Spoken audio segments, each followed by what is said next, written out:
"We're passing the car his parents gave you over to your sister," my mother smiled, like she was offering me cake instead of stealing my wedding gift. Bethany laughed. "Relax, it's just a car. I'm Sarah Mitchell, 27, about to be Sarah Hartley in under an hour, and that just a car is a Mercedes GLE 450 with my name on the title, a welcome to the family gift from Daniel's parents." Last night at the rehearsal dinner, Mom kept pulling Bethany aside, whispering and looking at me like I was an obstacle, not a daughter. This morning she wore a dress perilously close to white, walked into my suite and announced she'd already called Daniel's mother to arrange the transfer, without asking me, at my own wedding. The room spun, but one truth cut through the noise. I'm done being the daughter who quietly gives, while they loudly take. They forgot two things. The law is on my side, and so is my husband. When Mom tried to turn my vow day into a shakedown, she triggered something I'd buried for years. Have you ever had family treat your life like community property? Tell me in the comments, what would you have done? I grew up knowing that in our house, fairness was a myth. Bethany always got the bigger bedroom, the new phone, the later curfew. When I asked why, Mom would smile sweetly and say, "She needs more support, honey. You're the strong one." That was her favorite excuse for why my sister got everything and I got responsibility. When Dad died of cancer when I was 19, it cemented the hierarchy. I worked 2 jobs to stay in school. Bethany dropped out of college twice, and somehow that made her the fragile one we all had to protect. Mom earned around $50,000 a year as an office manager. We weren't rich, but we were fine. Still, the family budget always stretched to cover Bethany's new clothes, her fresh starts, her failures. I learned early that if I wanted something, I had to earn it myself. When I got into law school, Mom threw a tiny dinner at home, store cake, paper plates. 6 weeks later, Bethany finished a 6-week online marketing course, and Mom hired a caterer, filled the house with balloons, and toasted her resilient girl. I smiled and cleaned up afterward. When Harvard Law sent an acceptance letter with a full scholarship, I thought maybe, finally, she'd see me. But that night, Mom called me crying. "Sweetheart, Bethany's struggling again. If you go to Boston, I can't handle her depression alone. She needs you." I stared at the letter in my lap, the dream in my hands, and felt it dissolve. I turned down Harvard and went to the local university so I could drive home every weekend to check on my sister. It never stopped. Every family crisis required my time, my money, my guilt. When Bethany's car broke down, I sent $600. When her rent was late, $400. When Mom's utilities were overdue, I covered them just this once. Over the years, I transferred nearly $8,000 to them without a word. Helping was supposed to feel good. It just made me hollow. Daniel never judged me. When we met, he saw through the practiced smile I wore whenever my phone lit up with Mom calling. He came from old money, the quiet kind that doesn't brag. When his parents gave me a Mercedes GLE 450 as a wedding gift, Daniel made sure the title was in my name. "I want you to feel secure," he said. For once, something was mine. The rehearsal dinner should have been perfect. Candlelight, laughter, everything planned down to the last petal. But I couldn't ignore the way Mom kept pulling Bethany aside, whispering, glancing at me like they shared a secret. I told myself it was nerves. The next morning, sunlight spilled through the bridal suite windows. My bridesmaid zipped me into the custom Vera Wang dress Daniel had surprised me with. I almost believed the fairy tale, until Mom walked in wearing a gown nearly white. Her smile was stretched too tight. "Sweetheart, you look beautiful," she said. "But we need to talk before the ceremony." My stomach dropped. "Can it wait until after?" "It really can't. It's about the Mercedes." Every nerve in me went still. What about it? She sat gracefully, like she was doing me a favor. "Bethany's car died last week. The transmission's gone. She needs something reliable for job interviews. That Mercedes is just sitting there unused. You and Daniel have plenty of money. You can get another car anytime. The loving thing would be to help your sister." I stared at her. "Mom, that car was a wedding gift from Daniel's parents. It has my name on the title." "Exactly," she said brightly.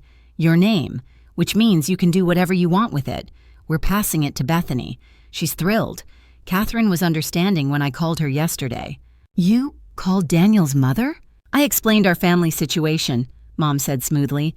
She said she'd talk to Daniel. Beth's picking up the car tomorrow at 10. The room tilted. You discussed giving away my wedding gift without asking me. Sarah, don't be selfish. You're marrying into wealth. Your sister is struggling. This is what family does. She stood, adjusting her hair in the mirror. It's already decided. And she walked out. I stood frozen, the lace of my dress pressing against my ribs. The mirror reflected a bride, but I felt like a fraud. The door opened again. Bethany, swaying in her bridesmaid gown. Hey, bride, she chirped. Mom said I can pick up the Mercedes tomorrow. You'll be rich now anyway. Bethany, that car was a gift from Daniel's parents. To me. She rolled her eyes. Relax. It's just a car. You'll get 10 more. I actually need it. Something in me cracked. It's my property. Don't be stingy, Sarah. You've always had everything. Everything. The word burned. Jessica, my maid of honor, walked in mid-sentence. What's going on? Sarah's upset because Mom's letting me have the Mercedes, Bethany said, like it was perfectly normal. Jessica's eyes widened. Tell me that's a joke. Before I could answer, my phone buzzed. A text from Daniel. Mom told me, stay calm, I'm handling it. The ceremony started at 4, under an ocean of roses at the Hartley estate. 200 guests, soft music, perfect weather. I walked down the aisle on my uncle's arm, praying my voice wouldn't shake. Daniel looked like calm itself, but I saw it. The flicker of protectiveness, the warning that he knew. When I said my vows, my throat ached. I promised love, but part of me was already grieving, because deep down I knew Mom wasn't finished. I grew up in a house where love always came with math. Bethany got the big room, the late curfew, the designer dress. I got the hand-me-down and the reminder, you're the strong one, Sarah. When Dad died of cancer at 19, that sentence became a rule. Mom earned about $50,000 a year as an office manager, enough to keep us comfortable but never equal. Everything extra went to my sister. When I got into law school, Mom ordered pizza and a store cake. 6 weeks later, Bethany finished an online marketing course and she hired a caterer, balloons, champagne. I told myself it didn't matter. Then, Harvard Law offered me a full ride. That night, Mom called crying. Bethany's depressed. I can't handle her alone if you move to Boston. She needs you. I folded the letter and chose the state school. That's how guilt rewrites ambition. Every few months came a new emergency. $400 for rent, $600 for a car repair, $200 for bills. Over the years, I sent nearly $8,000 without complaint. Helping was supposed to feel good. It just made me small. Daniel never asked for explanations. Old money, quiet manners, solid kindness. When his parents gave us a Mercedes GLE 450 as a wedding gift, he put my name on the title. So you know something's truly yours, he said. For once, I believed him. At the rehearsal dinner, laughter shimmered like glassware, yet I couldn't unsee Mom leaning close to Bethany, whispering, glancing at me with that secret keeper look. I told myself not to imagine storms on a sunny night. Morning came golden. My bridesmaid zipped me into the Vera Wang Daniel had surprised me with. I almost felt like the lucky girl everyone saw, until Mom walked in wearing a gown too close to white. Sweetheart, you look beautiful, she said. Then softly, but we need to talk before the ceremony. My stomach dropped. Nothing good ever starts with that line. It's about the Mercedes, she continued. Beth's car died. She needs reliable transportation. That SUV is just sitting there unused. You and Daniel have plenty of money. You can get another anytime. The generous thing would be to help your sister. I stared at her reflection. Mom, that car was a wedding gift. From Daniel's parents. To me. Exactly, she brightened. Your name's on the title, which means you can do what you want. We're giving it to Bethany. Catherine was surprisingly understanding when I called her yesterday. My pulse slammed in my ears. You called Daniel's mother? I explained the family situation, she said lightly. Beth picks it up tomorrow at 10. You decided to give away my wedding gift without asking me? She sighed, bored now. Sarah, don't be selfish. You're marrying into wealth. Your sister's struggling. This is what family does. And just like that, she left. The air went thin. The dress that had felt like silk armor now felt like a cage. I stood there until the door opened again and Bethany floated in, bridesmaid chiffon swishing. "Hey, bride," she chirped. "Mom said I can pick up the Mercedes tomorrow. You'll be rich now anyway." "Bethany," I said carefully, "that car was a gift. To me." She shrugged. "Relax. It's just a car. You'll have 10 more. I actually need it." Something inside me splintered, but I kept my voice even. "It's my property." She laughed. "Don't be stingy, Sarah." Before I could answer, Jessica, my maid of honor, walked in and froze. "What's going on?" "Sarah's being dramatic," Bethany announced. "They're rich. They won't even notice." Jessica turned to me. "Tell me she's kidding." My phone buzzed. "Daniel. Mom told me. Don't worry. Stay calm. I'm handling it." I looked at the mirror one last time. The bride staring back wasn't fragile anymore. She was furious.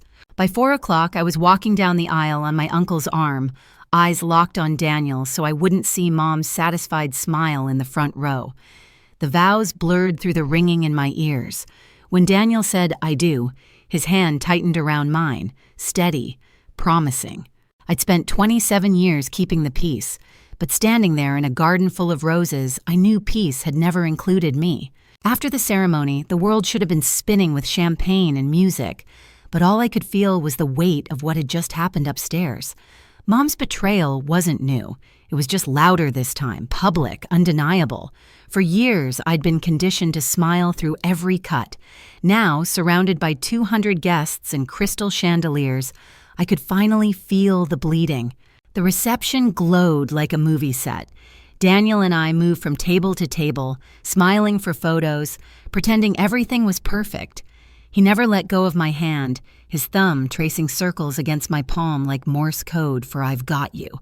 I didn't know what he was planning, but that calm look on his face, the one that terrified corporate lawyers, was back. Mom intercepted me near the cake table, Bethany close behind.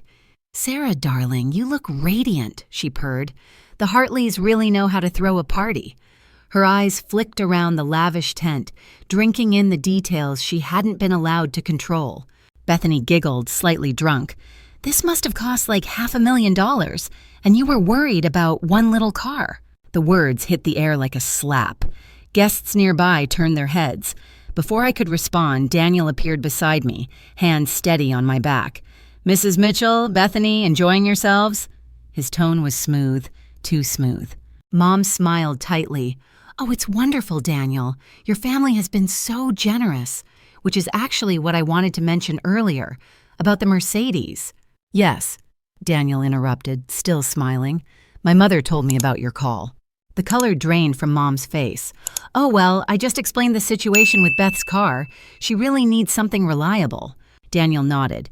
"She explained that you asked us to sign over Sarah's wedding gift because it would be the family-oriented thing to do." Bethany jumped in, emboldened by champagne. "It's not like Sarah needs it. You people are rich. You could buy 10 Mercedes and not even notice." A hush fell over the tables. Catherine and Robert Hartley, Daniel's parents, were already approaching. I saw Catherine's eyes, calm but sharp, like polished ice. "Actually, Bethany," Daniel said lightly, "when was the last time you paid your own phone bill?" Bethany blinked. "What is that?" "Just answer." "Mom pays it. It's a family plan." "And your car insurance, rent, credit card?" Her voice shrank. "Mom helps me sometimes." Daniel's smile didn't change. "So you work 15 hours a week, your mother pays most of your bills, and you think Sarah, who put herself through college and law school without asking for a dime, is the selfish one?" The silence was suffocating. Mom's hand trembled around her champagne glass. "You're making this into something it's not," she muttered. "No," Daniel said evenly. "I'm making it exactly what it is." He turned slightly toward the crowd. Sarah turned down a full scholarship to Harvard because her mother called crying that Bethany needed her close. She spent her adult life covering your bills, missing celebrations, shrinking herself to make you both comfortable. And still, today, you tried to steal her wedding gift. Gasps rippled through the tent. Mom went pale. "That's not fair." "Life rarely is," Daniel's father said, his voice deep and steady. "But taking what isn't yours, that's something else entirely." Catherine stepped forward. "When you called me, Mrs. Mitchell, you said Sarah was selfish, that she needed to learn generosity. What you didn't know is that Sarah has been donating $1,000 a month to a scholarship fund for low-income law students for over a year. She asked to stay anonymous. That's real generosity. My breath caught. I hadn't told anyone about that. Catherine's gaze softened when she looked at me. So, when you tried to teach her a lesson about giving, I found it quite rich coming from someone who raised one daughter to give and another to take. The crowd murmured, sympathy turning toward me like sunlight. Mom opened her mouth, but nothing came out. Daniel's sister Emily folded her arms. When I got married, I got a car too. Know what my sister-in-law didn't do? Demand I hand it over to her unemployed brother. Bethany's mascara was smudged now. It's just a car, she whispered. Daniel smiled faintly. Then it shouldn't matter that you don't get it. The band had stopped playing. The only sound was my own pulse hammering. I dreamed of a wedding where my family and Daniel's blended gracefully. Instead, my husband was defending me from my mother under fairy lights. Catherine turned to the guests. The Mercedes was meant as a welcome to Sarah, a symbol that she's part of our family. That gesture will not be twisted. The applause started softly, from Daniel's grandmother of all people, and spread like wildfire. Mom stood frozen, her face burning under the lights. "You're humiliating me," she hissed. "No, Mom," I said quietly, voice shaking but strong. "You did that yourself." Her eyes filled with disbelief, like she couldn't recognize the daughter speaking to her. "You'd talk to your own mother like this?" "For the first time in my life," I said. "Yes." I didn't realize I was crying until Daniel wiped a tear from my cheek. "It's over," he whispered. "Let me handle the rest." And as his family closed ranks around us, I understood something I'd never known before. Safety didn't come from blood. It came from boundaries.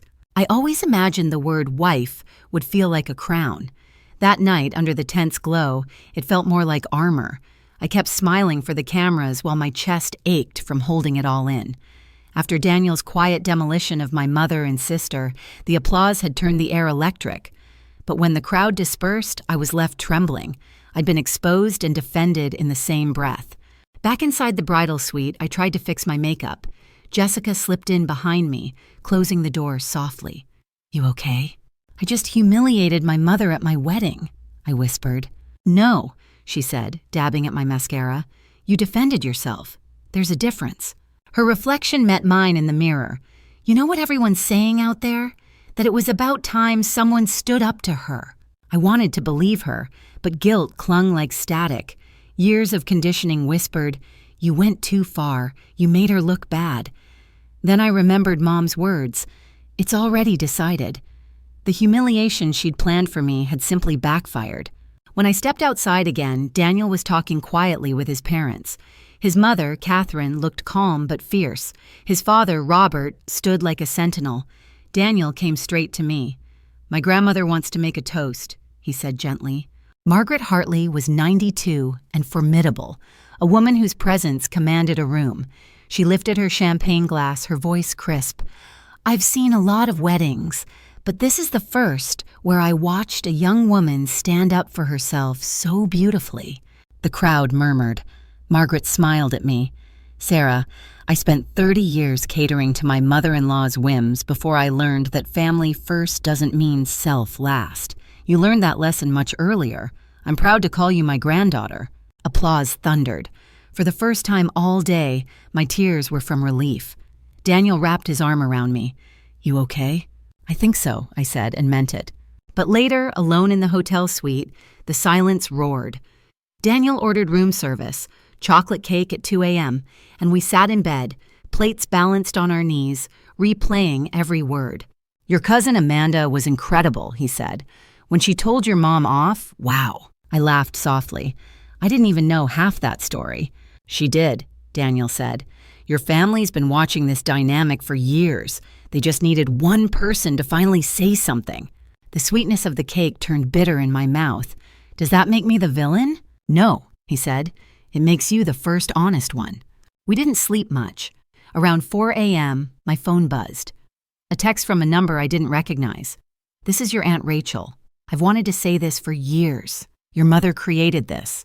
I'm proud of you. Your father would be too." I showed Daniel. He smiled. See, you're not the villain, you're the truth. When dawn came, we boarded our flight to Bora Bora. For 2 weeks, the sky was endless and the water clearer than glass.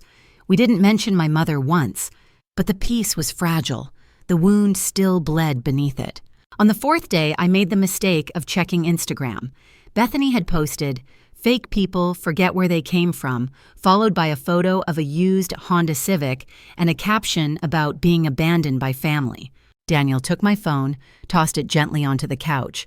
"Her drama doesn't get to come with us. She's making me look like the bad guy." He smiled. "Let her. Everyone at that wedding saw the truth." He was right, but the ache stayed. I'd spent my life being the good daughter, the fixer, the buffer. Letting go of that role felt like ripping off skin. That night, under the island stars, Daniel said quietly, "My parents ordered another Mercedes, a new one upgraded, the old one's being donated to a women's shelter." I blinked. "You donated my car?" "It was never really yours after she touched it," he said softly. "I wanted you to have something completely your own." I started to cry again, this time from gratitude. Somewhere between the sound of the waves and his heartbeat, I realized something profound. Love isn't what makes you smaller to fit someone's comfort. It's what gives you room to grow. Coming home from the honeymoon felt like stepping into a new life, and then seeing the ghosts of the old one waiting at the door. I turned on my phone for the first time in 2 weeks. 17 voicemails from Mom, a few vague texts from Bethany. I didn't listen. I'd spent years being their emergency contact, emotional bank, and guilt sponge. That contract had expired. Daniel's family had helped us move into our new house, warm, modern, peaceful. Catherine dropped by with flowers and a hug. "You don't owe anyone explanations, darling," she said. "People who love you don't demand proof." Still, I couldn't shake the feeling that another storm was coming. It arrived on a Tuesday afternoon. "Sarah," the receptionist buzzed, "there's a Mrs. Mitchell here to see you." I froze. "Tell her I'm not available." "She says she'll wait." I called Daniel instantly. "She's at my office." "Want me to come down?" "No, just stay on the line." Mom sat in the lobby, clutching her purse like a shield. When she saw me, her eyes flooded. "Thank God, I've been trying to reach you." "I know," I said flatly. "I've been ignoring you deliberately. Can we go somewhere private?" "No. Whatever you have to say, you can say it here." Her voice cracked. "Sarah, please, this is embarrassing." I laughed, sharp and tired. "You know what was embarrassing? Having you try to steal my wedding gift in front of 200 people. She flinched. "I was trying to help your sister. You were trying to repeat every pattern you've ever set. I'm done." People were pretending not to watch. Mom's voice dropped to a whisper. "Bethany lost her job again. She's barely keeping up with the car payments. If you could just bail her out? Again?" I asked. "No, she's an adult. She can sell the car or find another job." Tears welled in her eyes. "You're really cutting off your family over one argument?" "It wasn't one argument, it was 24 years of being used. You don't get to call that love." For a long moment she said nothing. Then, in the smallest voice, "I don't know who you are anymore." "I finally do," I replied, and I walked away. 3 months later, she showed up unannounced at our house. Daniel answered the door. I stood at the top of the stairs, watching. "I need to see my daughter," she said. "Sarah's not interested in speaking with you," Daniel said calmly. "I'm her mother. You can't keep me from her." "I'm not keeping you from anyone. She's making her own choice." Mom tried to push past him. Daniel didn't move. "Mrs. Mitchell, you need to leave." Her voice cracked. "Please, Bethany's in trouble again. She can't afford that used car. If Sarah would just—" Daniel's tone sharpened. "Just what? Fix her life again? Buy her another car? Pay her bills? Your daughters are adults. Their problems are theirs." "I made mistakes," Mom pleaded, "but she's my child." "And she's my wife," he said, his voice firm. "She doesn't owe you anything anymore." Mom stared at him, trembling, then turned and left. Watching from upstairs, I felt a strange mix of sorrow and freedom. It hurt, but it also healed. A few months later, I received a handwritten letter from Bethany. The envelope had my name written carefully, as if she'd practiced. "Sarah, I'm sorry for everything. I've started therapy. I'm realizing how much Mom's favoritism hurt both of us. I'm not asking for money or forgiveness. I just wanted you to know I'm trying to be better. I read it 3 times. Then I put it in a drawer. Healing, I was learning, didn't always mean reopening doors. Eventually, I replied with a single line, "I appreciate your apology. I need more time." She answered, "I understand." It wasn't reconciliation, but it was the first real conversation we'd ever had. A year after the wedding, Mom sent a card that said only, "Missing you. Love, Ma." I threw it away, then took it back out of the trash an hour later. I wasn't ready to forgive, but I couldn't hate her either. By then, Daniel and I had built something that finally felt like peace. His parents treated me like a daughter. Catherine called just to check in, never to guilt. Emily, his sister, had become a friend. She told me something over lunch that sealed it for me. When Mom did her background check, don't freak out, she found your transfers to your mother and sister, the scholarship fund, all of it. She told me she was worried you'd been abused into generosity, that you'd bring that pattern into our family. I laughed quietly. She wasn't wrong. "No," Emily said, smiling. "But Daniel convinced her you'd learn to stop giving to people who only take. And you did." That night, I found Daniel in the kitchen, barefoot, making tea. "Do you realize," I said, "you're the first person who ever told me no doesn't make me selfish?" He smiled. "No, Sarah, it makes you free." For years, my mother had controlled me with guilt. I finally understood what Daniel's quiet confidence had shown me all along. The only real inheritance worth protecting is self-respect. When the doorbell rang again weeks later, I didn't even flinch. Daniel peeked through the window, saw who it was, and looked back at me for a cue. I shook my head. He opened the door just wide enough to say, "She's not interested," and closed it again. No shouting, no guilt, just silence and peace. The war was over, and for once, I'd won. A year after the wedding, peace finally stopped feeling temporary. The Mercedes GLE Daniel's parents gifted me was long gone, donated to a women's shelter, turned into hope for someone who truly needed it. My new one, silver and shared, sat in our garage, its title safely in both our names. Sometimes I drive past the cafe where Mom used to take Bethany for their lunches. I used to dream she'd invite me one day. Now, I just smile. The ache is quieter. I'm not angry anymore. Just grateful I finally stopped begging for a love that only existed when it was convenient.